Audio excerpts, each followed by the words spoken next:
Good morning, my people. Hope everyone is good. Right, this morning, definitely quite an important subject off the back of a few conversations with a lot of people, especially in prep now, and a few of my guys and girls just kind of taking it too far when it comes to progression and when it comes to the lifting. I definitely think there's a fine line that we can cross between what is productive and what is not productive when it comes to lifting in the gym. And a lot of the old timers like to say, don't overcomplicate it, just go in and train hard. And that is okay. But half of the guys that say that are completely broken, riddled in injuries and unable to train properly. So it's not really applicable coming from people that, can't really talk the talk and walk the walk. So the biggest thing that I see and the biggest real mistake I see people make is not being patient enough when it comes to taking low progressions and when it comes to the training. I feel like at times, and I've seen the response with that just recently with Kyle, he's one of my natural clients. Just recently, I've really been grilling him regarding his training. It's something that I've been trying to get through to him for, I kid you not, I've been working with him for 2.5 years now. And the past 3 weeks, it's literally taken him 2 years to get his training to a level where I'm like, right, this is fucking perfect now. Don't change a single thing. And since I've been able to rein him back in, and since I've been able to get him to a place where he is not taking the reps that are counterproductive and driving through a negative adaptation to his training, the difference in his physique at 4 weeks out, 3 weeks out, as a natural athlete is incredible. He looks fuller, bigger, rounder. There's a lot more pop to his muscle. So it really does matter how you utilize your progression and how you utilize your logbook.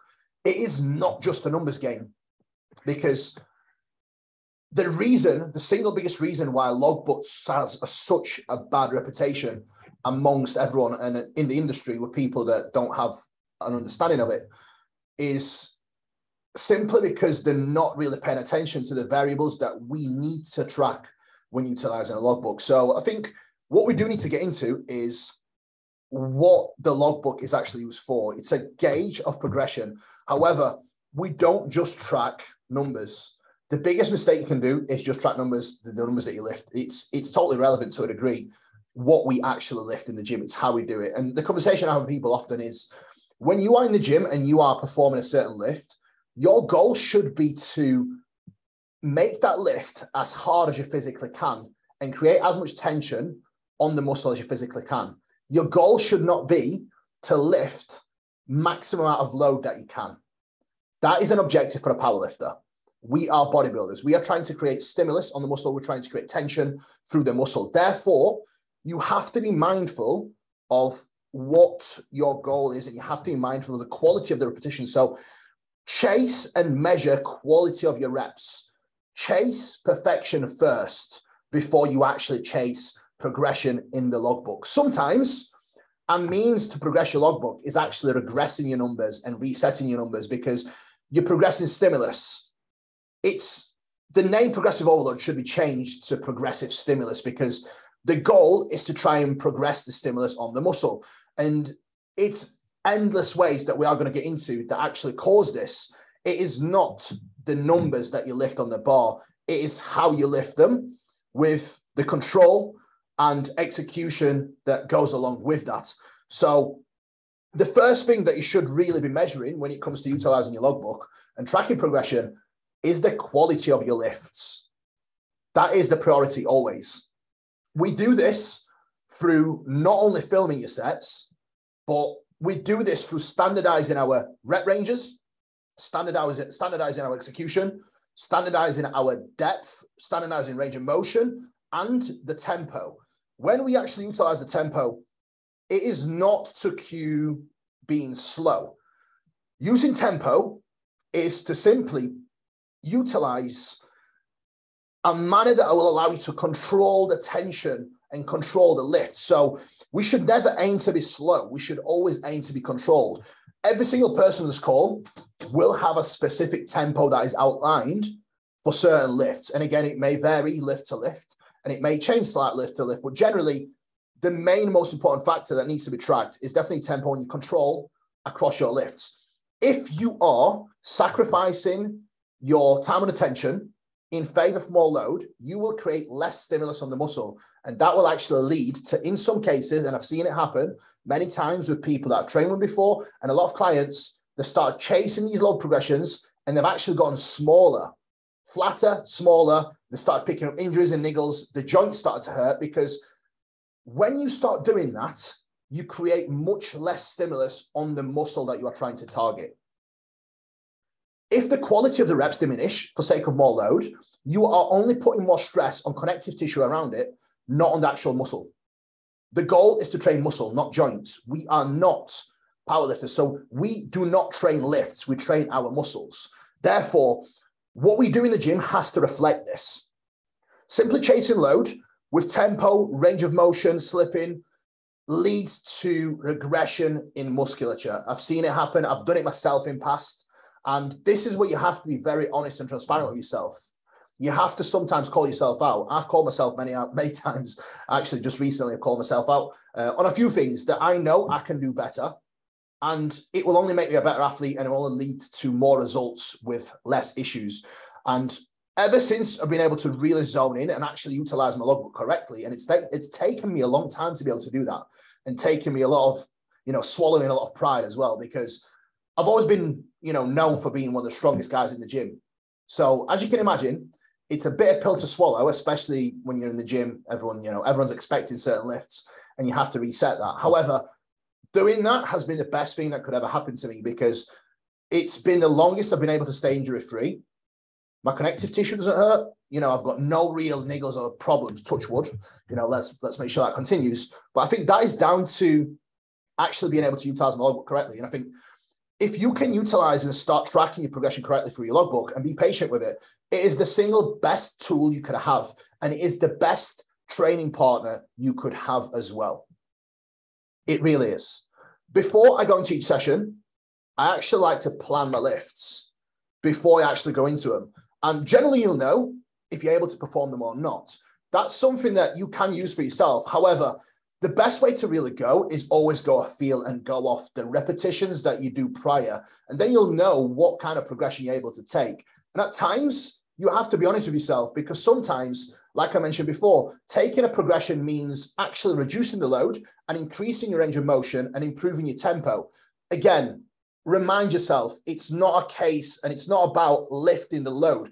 It's how you lift it. And sometimes if you can make that lift harder and you actually use less load, you will create more stimulus in the muscle and you actually get more from it. So always aim to get more from the lifts rather than just moving more load. I always like to say to people, you have to earn the right to progress the load. If your tempo is correct, if your range of motion is deep and you feel good and you know you're able to do that and you have been taking progression with the lift, whether it's a small load progression or rep progressions, you have earned that right to continue making progress. If you have hit a certain lift and it was a load progression, however, your last couple of reps was a little bit more shallow and a little bit speedier, you have not earned the right to progress that lift again. Take that load again and improve it. The way you have to track progression and the way you have to roll with progression at times is you have to stagger it. You cannot continuously add load to the bar. At times, when you actually take certain lifts, hold the lift, improve it, earn the right to progress the load through being able to improve the repetitions that you've gotten with a certain loading, and then potentially aim for an extra rep or, a little bit of a load increment, providing you have been able to nail your form and execution with correct tempo and with correct execution and range of motion. That is the absolute key. You have to be able to earn that right. Now, when it comes to taking the load progressions, a unicorn of progression is taking a double progression, which is a load and a rep progression. Sometimes you will be able to do that. However, it will not be very often. If you find yourself taking a load and rep progressions every single week on a lift, you are not keeping a standardized approach to your progression, and you will inevitably run to a roadblock, or you will get to a point where after 3 weeks, you cannot progress that lift any further because, again, you've just not been executing properly. All you are doing every single week that way is you're probably making the range of motion shorter and you're increasing the rep speed to be able to just move more load. Double progressions, where you take a small load progression and an extra rep progression, is a unicorn. That happens on a day where all stars align and you walk in the gym like fucking King Kong, like Conor McGregor back in his prime, swinging your arms about and thinking, right, I fucking got this today. Let's go. Let's have it. But it does not happen very often. Even when you start on cycle, you know, I think the biggest real time where I see a lot of people actually regress is when they start on cycle. And that is, I kid you not, because they expect to have these incredible strength gains immediately. And they start rushing these progressions. And then all of a sudden they're flat, the joints are hurting, they probably need a deload because they're trashed from just moving so much load. So you have to be patient. And whatever the process you are in, on cycle, off cycle, treat your progression as if you would as a natural athlete. That is the single best lesson I could ever learn for myself. Assistance is called assistance for a reason. Males, females, you know, you have to remember that, guys. It is not what's going to drive silly progression. You have to treat it with patience in the same kind of manner as you would as a natural athlete. The only difference between us and natural athletes, and again, there's some natural athletes in the call actually, so, you know, let's not be disrespectful, but the only difference is we can recover quicker. No PED gives you instant strength. That just doesn't happen. But a lot of people, even very advanced guys, expect that kind of progression immediately. And the only thing that happens fast, guys, is never ever positive. Have you guys ever done anything in your life that was fast, quick, and easy, that was, you know, worthwhile or, you know, was a positive thing? Because I never have. Nothing I've ever done in my life that was quick and easy was ever a positive thing. If anything, it was a bad thing. So just be mindful of that. The easiest kind of progression you can make is a small load progression and matching your reps. Now, what I mean by a small load progression is 1.25 kilos or a 2.5 kilo plate. That is the kind of progressions you need to be aiming to take. 5 kilo, if you're taking a 5 kilo progression, that is a massive fucking jump, especially when you're pressing. Yeah, 5 kilo, 10 kilo on a leg press, no biggie, you know. But even on a hack squat, a 5 kilo progression is big. It is. If you are keeping yourself grounded and you are putting your ego to side and you're really controlling the repetitions, all the rep ranges, controlling the change of direction, utilizing all the progressive overload principles that truly matter, you should not be able to ever have massive load progressions. And think about this, guys, right? If you can add 1/4 of a plate to a single lift over a 20-week period, you could potentially take your squat up by a huge amount over that time. And people often rush. They're not mindful of that. They don't think long-term, they think now. And it's the same thing when they try and push the body weight, the same thing when they try and complete an off-season or a prep. People want instant gratification. Instant gratification brings nothing but poor adaptation. Instant gratification in off-season or prep or anything that we do gives you regression. Because if you want that instant gratification off season, you're just going to accumulate body fat. If you want that instant gratification in a prep setting, you're going to wither your muscle away and you're not going to get the best package that you need. We'll have to remain patient and we'll have to think long-term always. That's the kind of beauty and the bad thing about bodybuilding. You have to learn how to be extremely patient. And I will hold my hand up and say, I have been the worst person for it. You know, I've always wanted things in past now, you know, because we all do. You kind of always want that. And the second you learn to visualize and think of the process long-term, that is when you start seeing the most progression. And one thing you have to be mindful of as well, guys, remind yourself of, time doesn't stop. You can never regain time. But at the same time, you cannot stop time. No matter what happens, the time will continue to go on. Like, trust me, it's not going to be long until we are 6 months down the line, 12 months down the line, 2 years down the line. You cannot stop time. It will continue moving regardless of what you do. So what truly matters and counts is how you spend that time, whether it's lifting, whether it's your off season, whether it's a prep. You have to be mindful of that. And the best thing that I have found that I've gotten from being able to utilize my logbook correctly and pay attention to variables that truly matter when it comes to progression, which is obviously keeping my form tight, keeping my rep tempo, rep pace, control and change of direction, all these things that we speak about before we even talk about load progressions, it's actually kept me injury free. So more gains, less injuries, more time in the gym, less pain, more pump. I mean, that's what we all want, don't we? So we have to be mindful of what we do and how when it comes to training. Unfortunately, at times, it's a great idea to reset your logbook completely, start fresh and go again. And for me, the more times you don't need to do that, the more you understand the training progressive overload principles. However, it is always a good option if you call yourself out and you are honest with yourself. It's always a great option to completely reset, start again, and just call yourself out and be a little bit more harsh on yourself. I keep you all accountable, but you have to keep yourself accountable because I am not with you 24/7. I am not stood over watching your shoulder 24/7. However, when you are in the gym, I want you to literally pretend like I am stood over your shoulder watching every single set that you do.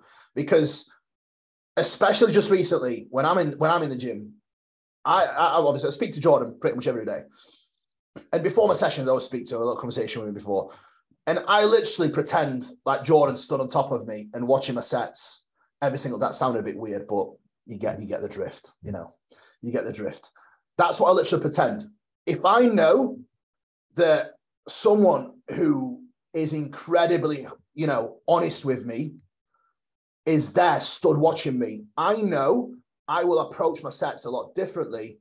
And I know I will not take the piss with cutting my range of motion short or taking stupid, shallow reps with poor form, poor execution, and not keeping myself accountable and keeping myself to a high standard. We have to aim higher and we have to all try and be better when it comes to what we do in the gym. And I do it continuously. I'm still learning. I think with this, the beauty of this sport is you never stop learning, you never stop getting better. This is why, you know, it can be very, very addictive and it can be taking over someone's life like it has mine, because there is always an opportunity to learn something new and there's always an opportunity to improve the process. And through doing so, you've got an opportunity to progress more and be better. I'll kind of end it on that bombshell. I don't think we need to cover any more. I think I've covered everything in decent detail. If there's anything that you want me to kind of expand on, any questions, guys, don't hold back at all. Kind of put your hands up, all unmute yourself, and I'll ask away. I've got a question. How do you gauge how much progression to take? So you say obviously you know half a kilo could be a progression in a lift, but yeah, what lifts do you decide how much progression to take if you are feeling good, and say like last week you topped out the rep range? So you will know based off how your last warm-up set feels. Generally, your last warm-up set will be a 90% of your working weight. I have covered a call on how to take warm-up sets. If you haven't, that might be something for another call, but I'm pretty sure I've done like a post regarding how to take the warm-up sets. So generally, the last kind of warm-up sets is going to be 90% of your working weight. Sometimes I even touch my actual working weight for one repetition. I will know based off how that rep felt, whether I am able to match the reps, take a rep progression, or take a double progression. If you do that load and you take that rep and it feels fucking easy, you will know that a load progression and rep progression is there. Or if it doesn't feel quite as easy, it might just be a rep progression or it might just be a small increment in load. Always gauge it through your warm-up sets. Don't guess it. Does that make sense? Yeah, that makes sense. Lovely.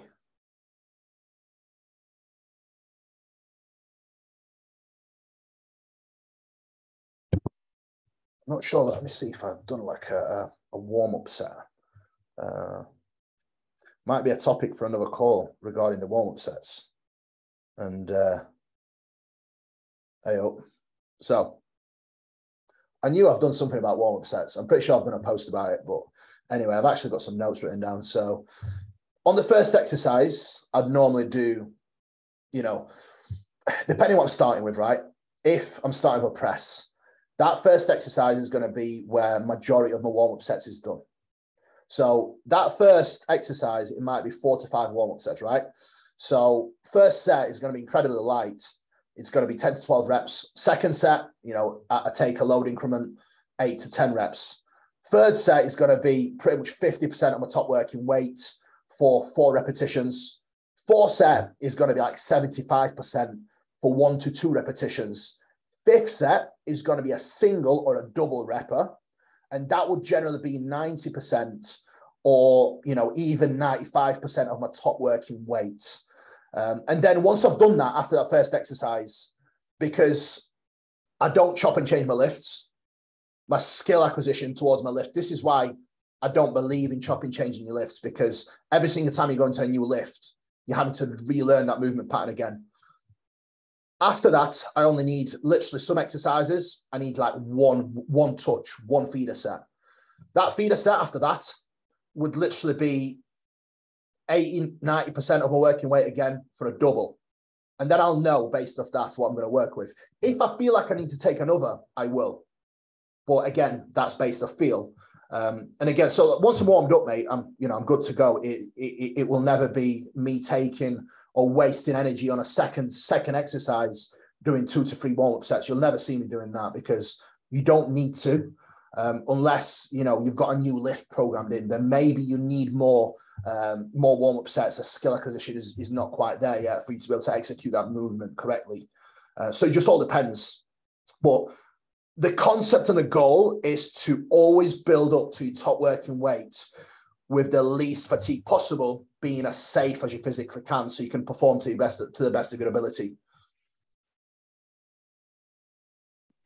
Keeper, how much rest do you take between warm-up sets? A minute to 2 minutes, however really long I need. If I train on my own, I normally just time myself, to be honest, because if I don't time myself, I won't rest at all. But warm-up sets, a minute to 2 minutes. I will generally take 3 to 5 minutes before my top working set, whether it's a pressing movement or any compound work. I'll take 3 to 5 minutes. Isolation work, 90 seconds tops. So bigger lifts, I take longer. Smaller lifts, isolation work, I don't take much time at all. I'm kind of on it. So it just all depends on the lift. Big lifts, sometimes even 6 minutes. It just all depends on the lift.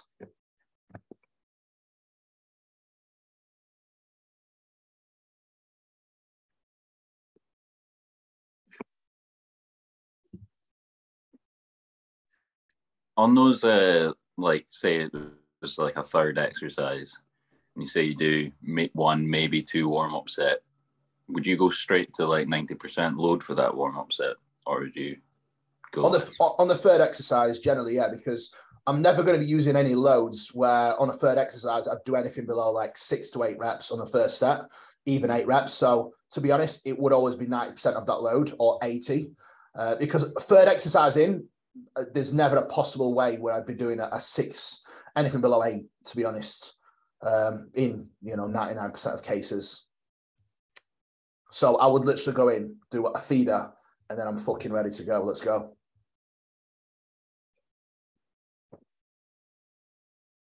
Unless I do that feeder and I feel like, didn't quite feel very comfortable. If it doesn't feel comfortable, I'll take another. So just kind of play it like that. I never ever rush. I'm quite selfish with my time in the gym.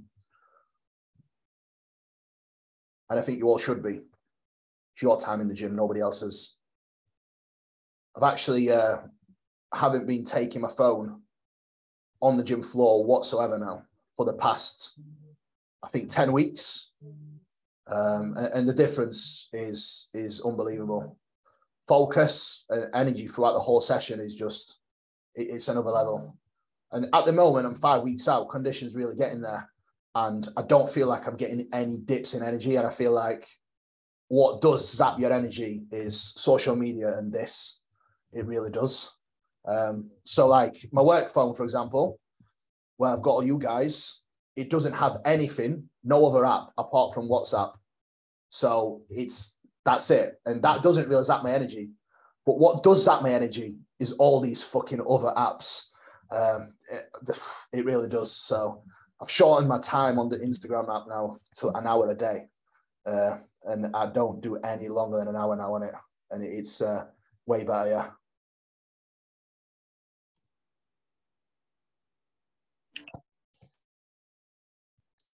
I've noticed that myself as well. I completely turned off all my notifications from all of my social media this past couple of weeks. And my energy has been like no other. I was just completely like, you go on social media and you just feel so drained when you come off of it. Yeah. And I was also like a little bit sad, like, because it feels like for me, I think it was, you were trying to escape like the reality that you're living in to enter this like virtual reality, so to speak. Yeah, and you think, and it's addictive because you're ignoring everything that's going on in your own life and to like get away from your stressors, so to speak. But you're only making yourself more stressed at the end of the day by doing that. So I agree. It's all in moderation. I think you've got to have like a fine balance. It's pain and pleasure. I think if you set yourself like, and that's just, I'm not telling you guys to do that. That's just me. I'm a little bit of a weirdo, so you don't have to kind of do what I do because not many people want to do that. But what I found myself is like setting like certain limits on certain things I do, like social media, etc.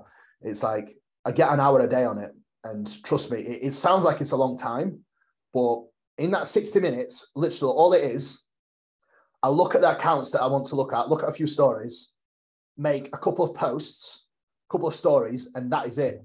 And you're out, you're timed out.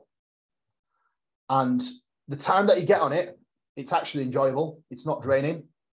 The second you start spending longer on it, past a certain time, for me personally, speaking from experience, I'm not saying it might be for you, but it completely drains me. And it's like, you almost start scrolling mindlessly and just scrolling and scrolling. It's like, what are you gaining from it? And I think I actually watched Andrew Huberman podcast with the dopamine.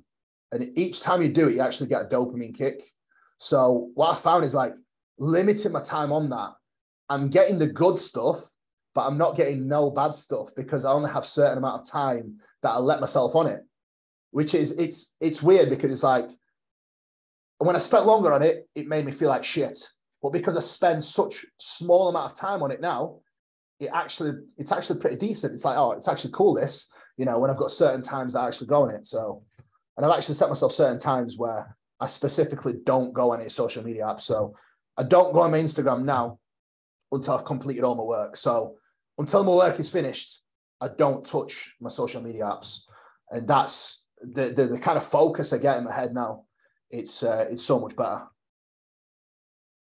Might work for you, might not. Give it a go, guys. Any questions? Anything there? Go on. I agree. I deleted social Instagram 2 days ago because my attention span was so short. I was just spending like a whole day refreshing the feed, and since doing it, it's like, oh, I can do other things, and they're more enjoyable. Basically, yeah, it's definitely a lot better. But I don't think you necessarily need to delete it. I think it's more so being a little bit more strict of how you use it. I think that's what makes a world of a difference. And I think if you overuse it as well, I think it can impact your motivation a lot and can make you feel quite down. I've seen that happen with a lot of people. Any questions, guys? Any contributions? Or is everyone good? Everyone had a very easy, tremendous week, yeah? No issues. I was like, yeah, we're good. Right. Anything else before we love you and leave you guys? No? If you want me to cover any specific topics, guys, please pop a message in the group chat. Anything you want me to cover, so I can, off the back of this call, I don't know, maybe there is some things you want me to cover, guys. So just let me know. More than happy to cover or if there's anything specific, I could even potentially get someone on that could dig into stuff that is more knowledgeable than me on the matter, if it's a subject towards that. So just let me know, guys. Thank you so much. I appreciate you all. I hope you all have an amazing weekend, and have a good one. I will speak to you all soon. I will speak to you all across the week. Take care for now.